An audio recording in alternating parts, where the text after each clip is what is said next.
প্রিয় শিক্ষার্থীবৃন্দ, আসসালামু আলাইকুম। শুভ সকাল। কেমন আছো তোমরা? আশা করি সবাই ভালো আছো, নিরাপদে আছো। মর্নিং সেশনে সবাইকে স্বাগত। শুরুতেই ধন্যবাদ জ্ঞাপন করছি মহান আল্লাহ সুবহানাহু ওয়া তাআলাকে, যার অশেষ মেহেরবানিতে আমরা সবাই সুস্থ আছি, ভালো আছি এবং তোমাদের সাথে ক্লাস করার সুযোগ পাচ্ছি। পূর্ব নির্ধারিত সময়সূচি অনুযায়ী আজ তোমাদের বিজনেস স্ট্যাটিস্টিক্স ক্লাসটি নিব। এই ক্লাসে আমি ষষ্ঠ অধ্যায়ের কোরিলেশন অ্যানালিসিস নিয়ে আলোচনা করব।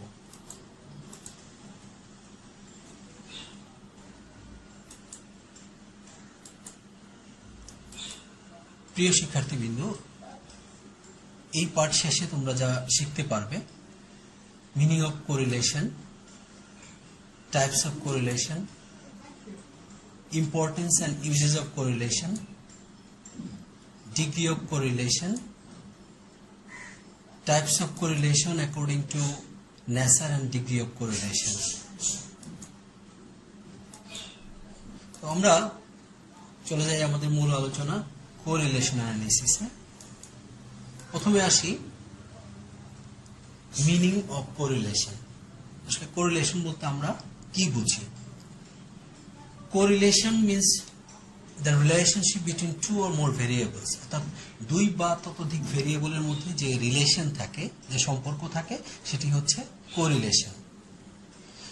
তো এই ক্ষেত্রে যখন আমরা দেখব যে একটি ভেরিয়েবলের পরিবর্তনের দ্বারা অন্য একটি ভেরিয়েবলও পরিবর্তিত হচ্ছে, তাহলে আমরা বুঝবো যে এই দুইটি ভেরিয়েবল এরা একে অপরের সাথে কোরিলেটেড। তো এই কোরিলেশনটা বিভিন্ন কিছুর মধ্যে থাকতে পারে, যেমন হাইট ওয়েট এর মধ্যে কোরিলেশন থাকতে পারে, প্রাইস ডিমান্ডের মধ্যে কোরিলেশন থাকতে পারে, সাপ্লাই প্রাইসের মধ্যে কোরিলেশন থাকতে পারে। যেমন কারো হাইট যদি বেড়ে যায়, স্বাভাবিক কারণে তার ওয়েটও বেড়ে যাবে। আবার কোনো কিছুর দাম বাড়ার সাথে সাথে তার চাহিদা কমে যায়। তো এই যে হাইট, ওয়েট, দাম, চাহিদা, এদের মধ্যে যে সম্পর্ক থাকে, একে আমরা কি বলে থাকি? কোরিলেশন বলে থাকি। এবার আসি টাইপস অফ কোরিলেশন, অর্থাৎ কোরিলেশনকে আমরা কয় ভাগে ভাগ করতে পারি। তো আমরা কোরিলেশনকে সাধারণত চার ভাগে ভাগ করতে পারি। একটি হচ্ছে positive correlation and negative correlation, simple correlation and multiple correlation, partial correlation and total correlation, linear correlation and non linear correlation. এবার আমরা ব্যাখ্যা করার চেষ্টা করি যে পজিটিভ কোরিলেশন বলতে আমরা আসলে কি বুঝি। তো এখানে আমরা কি দেখছি যে if one variable changes, another variable changes in the same direction is called positive correlation. অর্থাৎ একটা ভেরিয়েবলের চেঞ্জের ফলে আরেকটা ভেরিয়েবল যদি একই দিকে পরিবর্তিত হয়, তাহলে সেটাকে আমরা সাধারণত পজিটিভ কোরিলেশন বলি। যেমন ধরো দাম বেড়ে গেল, দাম বেড়ে যাওয়ার কারণে কি হবে? সাপ্লাইও বেড়ে গেল। তো এই সাপ্লাই এবং দামের মধ্যে যে সম্পর্কটা আছে, এটা কি পজিটিভলি কোরিলেটেড। এবার আমরা আসি নেগেটিভ কোরিলেশন বলতে আমরা কি বুঝি, যে if one variable changes, another variable changes in the opposite direction is called negative correlation. তার মানে হচ্ছে যে একটা ভেরিয়েবলের পরিবর্তনের ফলে অন্য ভেরিয়েবলটি যদি বিপরীত দিকে পরিবর্তিত হয়, তাহলে সেই কোরিলেশনকে আমরা নেগেটিভ কোরিলেশন বলি। যেমন প্রাইস এবং ডিমান্ডের মধ্যে যে কোরিলেশন, তো প্রাইস, সাধারণত প্রাইস বাড়লে কি হয়? ডিমান্ড কমে যায়, দাম বাড়লে চাহিদা কমে। আমরা চিত্রের মাধ্যমে কিন্তু সেটি দেখতে পাচ্ছি যে যখন দাম বেড়ে যাচ্ছে তখন চাহিদা কমে যাচ্ছে। তো এই দাম এবং চাহিদার মধ্যে যে সম্পর্ক, এই সম্পর্কটি হচ্ছে নেগেটিভ কোরিলেশন। সিম্পল কোরিলেশন বলতে আমরা কি বুঝি? সিম্পল, আমরা জানি যে একটা চলকের পরিবর্তনের পেছনে অনেকগুলো কারণ থাকতে পারে, কিন্তু আমরা সাধারণত দুইটি চলকের মধ্যে যে সম্পর্কটা দেখাই, সেই সম্পর্কটাকে সাধারণত সিম্পল কোরিলেশন বলা হয়ে থাকে। মাল্টিপল কোরিলেশন, যখন একটা চলকের পরিবর্তনের পেছনে অনেকগুলো কারণ থাকে এবং অনেকগুলো কারণ নিয়ে আমরা এদের মধ্যে সম্পর্ক দেখানোর চেষ্টা করি, তখন সেটাকে আমরা সাধারণত মাল্টিপল কোরিলেশন বলি। পার্শিয়াল কোরিলেশন, পার্শিয়াল কোরিলেশন হচ্ছে যে একটা চলকের পরিবর্তনের ফলে যদি একটা পরিবর্তনের পেছনে যদি অনেকগুলো কারণ জড়িত থাকে, সবগুলো কারণ বিশ্লেষণ না করে আমরা শুধু 2 বা 3টা কারণের মধ্যে সম্পর্ক দেখাই, তাহলে এটাকে পার্শিয়াল কোরিলেশন বলা হয়ে থাকে। Total correlation. টোটাল কোরিলেশন হচ্ছে যে একটা চলকের পরিবর্তনের পেছনে যতগুলো কারণ জড়িত আছে, অর্থাৎ যতগুলো চলক সংশ্লিষ্ট আছে, সবগুলোর মধ্যে যদি সম্পর্ক দেখানো হয় তাহলে সেটাকে আমরা টোটাল কোরিলেশন বলি। Linear correlation. লিনিয়ার কোরিলেশন বলতে যে একটা চলকের পরিবর্তনের ফলে আরেকটা চলক যদি একই হারে একই দিকে পরিবর্তিত হয় তাহলে সেটাকে আমরা সাধারণত লিনিয়ার কোরিলেশন বলি। বা একই হারে বিপরীত দিকে পরিবর্তিত হতে পারে, তাহলেও যদি হারটা ঠিক থাকে, মোট কথা হচ্ছে যদি একটা চলকের পরিবর্তনের ফলে অন্য চলকটি একই হারে পরিবর্তিত হয় তাহলে কেবলমাত্র সেই কোরিলেশনকে আমরা লিনিয়ার কোরিলেশন বলি। আমরা যদি এটাকে একটা গ্রাফের মাধ্যমে দেখাই তাহলে এটা দেখবো যে এটা লিনিয়ার কার্ভ হবে।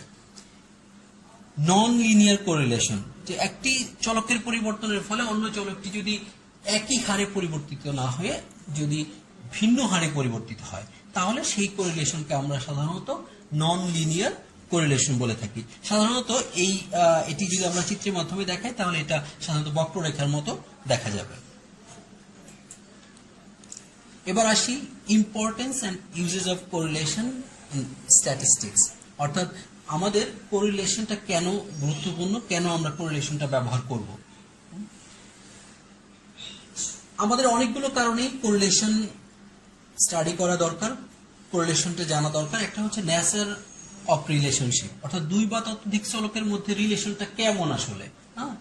এটি কি এদের মধ্যে পজিটিভ রিলেশন আছে নাকি নেগেটিভ রিলেশন আছে, একটার পরিবর্তনের ফলে আর একটা কি একই দিকে পরিবর্তিত হচ্ছে নাকি বিপরীত দিকে পরিবর্তিত হচ্ছে, এই জিনিসটি দেখার জন্যই আমাদের কি করতে হবে, কোরিলেশন করতে হবে। Strength of relationship, that means রিলেশনশিপের স্ট্রেংথটা কেমন, এটা কি স্ট্রং রিলেশনশিপ আছে চলকগুলোর মধ্যে নাকি রিলেশনশিপ এটা স্ট্রং না, ন্যারো অর লিমিটেড কোরিলেশন আছে। আমরা পরবর্তীতে দেখব যে যদি কোরিলেশন মান 1 হয় তাহলে সেই ক্ষেত্রে এটাকে স্ট্রং কোরিলেশনশিপ বলে, আর কোরিলেশনের মান যদি 1 না হয়ে এটা যদি 5 এর নিচে হয় তাহলে এটাকে লিমিটেড কোরিলেশন বলা হয়। তো আমরা এই কোরিলেশন স্টাডি থেকে আমরা কি জানতে পারবো যে কি ধরনের কোরিলেশন 2 বা অধিক ভেরিয়েবলের মধ্যে বিরাজমান। রিলেশনশিপ এমন ইকোনমিক ভেরিয়েবলস, আমরা ইকোনমিক স্টাডির ক্ষেত্রে আমরা যে ভেরিয়েবলগুলো আমরা দেখি, যেমন প্রাইজের সাথে ডিমান্ডের সম্পর্ক, প্রাইজের সাথে সাপ্লাইয়ের সম্পর্ক, তো এগুলোর ক্ষেত্রে যে রিলেশনশিপ আছে, সম্পর্ক আছে, যেমন অ্যাডভার্টাইজমেন্টের সাথে সেলসের সম্পর্ক, তো অ্যাডভার্টাইজমেন্ট বাড়লে সাধারণত কি হয়, সেলসও বেড়ে যায়। তো আমরা এখানে অ্যাডভার্টাইজমেন্ট করলাম কোনো একটা পণ্য সেলের ক্ষেত্রে, সেই ক্ষেত্রে আমরা কিন্তু এই কোরিলেশন অ্যানালিসিস করে আমরা দেখতে পারবো যে আসলে অ্যাডভার্টাইজমেন্টের কারণে সেলসটা বাড়ছে কিনা, তাহলে সেলসের সাথে অ্যাডভার্টাইজমেন্টের গুরুত্বটা কতটুকু। দেন আমরা আসি যে কনস্ট্রাকশন অফ রিগ্রেশন লাইন। আমরা যদি রিগ্রেশন লাইন আঁকাতে চাই তাহলে কিন্তু আমাদের কোএফিসিয়েন্ট অফ কোরিলেশন দরকার।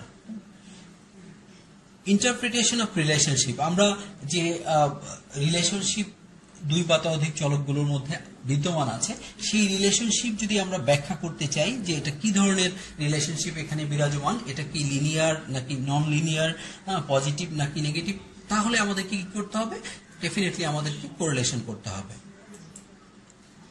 এবার আমরা আসি degree of correlation.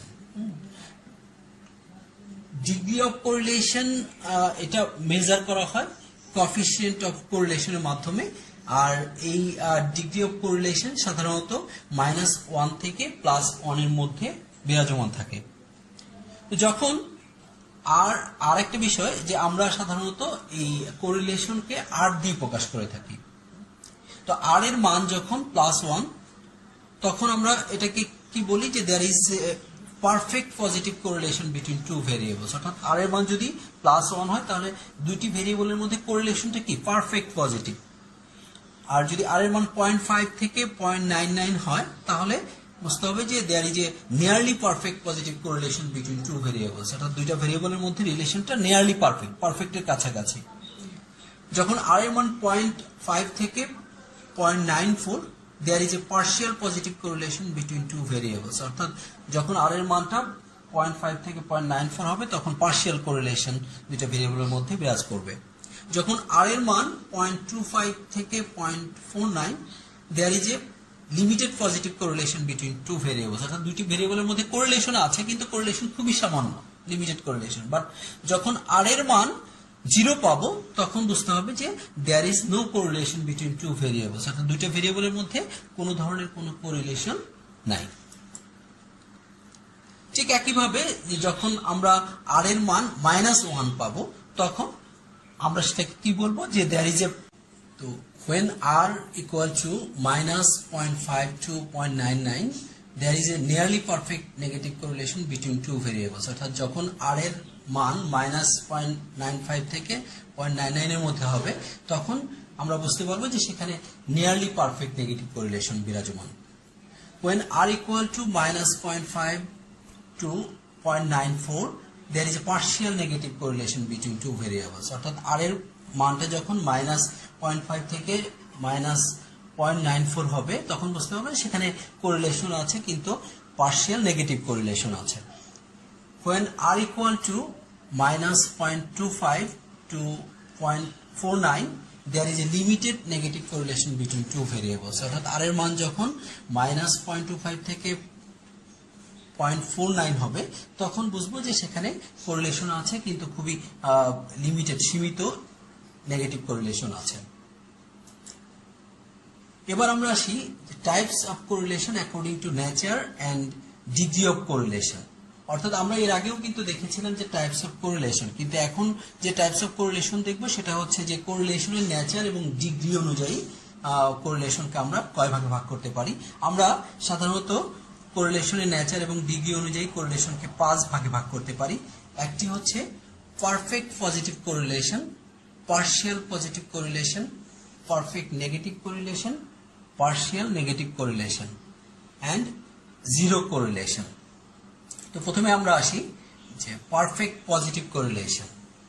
if one variable changes another variable changes at a fixed rate in the same direction is called perfect positive correlation between two variables, অর্থাৎ একটা ভেরিয়েবলের পরিবর্তনের ফলে অন্য ভেরিয়েবলটা যদি একই হারে একই দিকে পরিবর্তিত হয় তাহলে এদের মধ্যে পারফেক্ট পজিটিভ কোরিলেশন বিদ্যমান থাকে।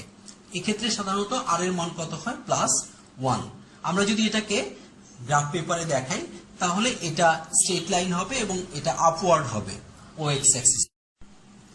তো আমরা একটি উদাহরণের সাহায্যে বিষয়টি ক্লিয়ার করতে পারি। যেমন প্রাইসের সাথে সাপ্লাইয়ের যে সম্পর্ক আছে, যে আমরা জানি যে দাম বাড়লে সাথে সাথে সাপ্লাই বেড়ে যায়, কিন্তু যদি দাম 1 টাকা বাড়ার কারণে সাপ্লাই যদি 2 টাকা বেড়ে যায়, অন্যদিকে দাম যদি 2 টাকা বাড়ার কারণে সাপ্লাই যদি 4 টাকা বেড়ে যায় তাহলে বুঝতে হবে যে সেখানে এই দাম এবং সাপ্লাইয়ের মধ্যে পারফেক্ট পজিটিভ কোরিলেশন বিরাজমান। এবার আমরা আসি partial positive correlation. if one variable changes another variable changes at the different rate in the same direction is called partial positive correlation between two variables, অর্থাৎ একটা ভেরিয়েবলের চেঞ্জের ফলে যদি অন্য ভেরিয়েবলটি একই দিকে কিন্তু অসম হারে পরিবর্তিত হয় তাহলে সেটাকে আমরা সাধারণত পার্শিয়াল পজিটিভ কোরিলেশন বলি। এক্ষেত্রে r সমান 0 less than r less than 1 হবে, অর্থাৎ r এর মানটা 0 অপেক্ষা বেশি হবে এবং 1 অপেক্ষা কম হবে। এক্ষেত্রে এটাকে যদি আমরা গ্রাফ পেপারে দেখাই তাহলে আমরা একটা নন লিনিয়ার কার্ভ পাবো এবং এটা upward right to the OX axis হবে। যেমন ধরো প্রাইস যদি 1 টাকা বেড়ে যায় সেই ক্ষেত্রে সাপ্লাই যদি 2 টাকার বেড়ে যায়, আবার প্রাইস যদি 2 টাকা বেড়ে যায় সেই ক্ষেত্রে সাপ্লাই যদি 4 টাকা না বেড়ে যদি 5 টাকা অথবা 3 টাকা বেড়ে যায় তাহলে এদের মধ্যে যে প্রাইস এবং সাপ্লাইয়ের মধ্যে যে কোরিলেশন এটা কি হবে পার্শিয়াল পজিটিভ কোরিলেশন হবে। এবার আসি আমরা perfect negative correlation. if one variable changes another variable changes at a fixed rate in the opposite direction is called perfect negative correlation between two variables, অর্থাৎ একটা ভেরিয়েবলের পরিবর্তনের ফলে অন্য ভেরিয়েবলটা যদি একই হারে বিপরীত দিকে পরিবর্তিত হয় তাহলে সেই রিলেশনকে আমরা সাধারণত পারফেক্ট নেগেটিভ কোরিলেশন বলি। যেমন প্রাইসের সাথে ডিমান্ডের সম্পর্ক, অর্থাৎ প্রাইস যদি বেড়ে যায় তাহলে কি হয়, ডিমান্ড কমে যায়। তো যদি এরকম হয় যে প্রাইস 1 টাকা বাড়লো, এর কারণে ডিমান্ড 2 একক কমে গেল, আবার যদি প্রাইস 2 টাকা বাড়লো, ডিমান্ড যদি এর কারণে 4 একক যদি কমে যায়, তাহলে এদের মধ্যে যে সম্পর্ক, এটাকে আমরা সাধারণত পারফেক্ট নেগেটিভ কোরিলেশন বলে থাকি। এটাকে আমরা r = -1 দিয়ে দেখাই। আর আমরা যদি এটাকে গ্রাফ পেপারে দেখাই তাহলে এটা কি হবে, স্ট্রেট লাইন হবে এবং এটা downward left two OX axis হবে। এবার আসি partial negative correlation. If one variable changes, another variable changes at a different rate in the opposite direction. It's called perfect negative correlation. তার মানে এখান থেকে আমরা কি দেখি যে একটা ভেরিয়েবলের পরিবর্তনের ফলে অন্য ভেরিয়েবলটা যদি একই হারে না হয়ে যদি বিভিন্ন হারে অর্থাৎ অসম হারে বিপরীত দিকে পরিবর্তিত হয়, তাহলে এই রিলেশনকে আমরা সাধারণত পার্শিয়াল নেগেটিভ কোরিলেশন বলি। যেমন ধরো প্রাইসের সাথে যে ডিমান্ডের সম্পর্ক, প্রাইস যদি 1 টাকা বাড়ে, ডিমান্ড যদি 2 একক কমে যায়, আবার প্রাইস যদি 2 টাকা বাড়ে, ডিমান্ড যদি এই ক্ষেত্রে 4 একক না কমে যদি 5 একক অথবা 3 একক কমে যায়, তাহলে এই যে প্রাইসের সাথে ডিমান্ডের যে সম্পর্ক, এই সম্পর্কটাকে আমরা কি বলবো, পার্শিয়াল নেগেটিভ কোরিলেশন বলবো। এক্ষেত্রে এটাকে আমরা সাধারণত r = -1 r <0 বলবো, অর্থাৎ r এর মানটা 0 অপেক্ষা বড় হবে কিন্তু -1 অপেক্ষা বড় হবে, 0 অপেক্ষা ছোট হবে কিন্তু -1 অপেক্ষা বড় হবে। তো এটাকে যদি আমরা গ্রাফ পেপারে দেখাই তাহলে এটা নন লিনিয়ার কার্ভ আমরা পাবো এবং এক্ষেত্রে এটি হবে downward left to the OX axis. এবার আসি zero correlation. If one variable changes, another variable does not change, then it is called zero correlation between two variables. অর্থাৎ একটা ভেরিয়েবলের পরিবর্তনের ফলে অন্য ভেরিয়েবলটির মধ্যে যদি কোনো পরিবর্তন না আসে, তাহলে এই রিলেশনটাকে আমরা সাধারণত জিরো কোরিলেশন বলি। এটা আমরা এবার চিত্রের সাহায্যে বিষয়টি ব্যাখ্যা করার চেষ্টা করব। প্রথম চিত্রে আমরা কি দেখতে পাই যে একটা ভেরিয়েবলের পরিবর্তনের ফলে অন্য ভেরিয়েবলটি একই দিকে একই হারে পরিবর্তিত হয়েছে। এই জন্য এই চিত্রে এটাকে আমরা কি বলবো, পারফেক্ট পজিটিভ কোরিলেশন বলবো। অন্যটি দ্বিতীয় নম্বর চিত্র যেটা, যে একটা ভেরিয়েবলের পরিবর্তনের ফলে অন্য ভেরিয়েবলটি একই হারে পরিবর্তিত হয়েছে কিন্তু এটি বিপরীত দিকে পরিবর্তিত হয়েছে, যে কারণে এটা হবে পারফেক্ট নেগেটিভ কোরিলেশন। অন্যদিকে তৃতীয় চিত্রে আমরা কি দেখি যে একটা ভেরিয়েবলের পরিবর্তনের ফলে অন্য ভেরিয়েবলটি কোনো পরিবর্তন হয়নি, এই জন্য এটি হচ্ছে জিরো কোরিলেশন। চতুর্থ চিত্রে আমরা কি দেখতে পাচ্ছি যে একটা ভেরিয়েবলের পরিবর্তনের ফলে অন্য ভেরিয়েবলটি একই দিকে পরিবর্তিত হয়েছে কিন্তু একই হারে পরিবর্তিত হয়নি, অর্থাৎ অসম হারে পরিবর্তিত হয়েছে, এই জন্য এটা হচ্ছে পার্শিয়াল পজিটিভ কোরিলেশন। 5 নম্বর চিত্রে আমরা কি দেখি যে একটা ভেরিয়েবলের পরিবর্তনের ফলে অন্য ভেরিয়েবলটি বিপরীত দিকে পরিবর্তিত হয়েছে কিন্তু একই হারে না হয়ে অসম হারে হয়েছে, এই জন্য এটি হচ্ছে পার্শিয়াল নেগেটিভ কোরিলেশন। আর পরের চিত্রটি এটি জিরো কোরিলেশন, স্ক্যাটার ডায়াগ্রাম হয়েছে। তো এটি ছিল আমাদের আজকের আলোচনার সর্বশেষ বিষয়। তোমাদের জন্য হোমওয়ার্ক থাকবে, হোমওয়ার্কগুলো খুব ভালো করে বাসায় বসে স্টাডি করবে, আর কোনো সমস্যা হলে আমরা পরবর্তীতে লাইভ প্রোগ্রামের মাধ্যমে সেগুলো সলভ করার চেষ্টা করব।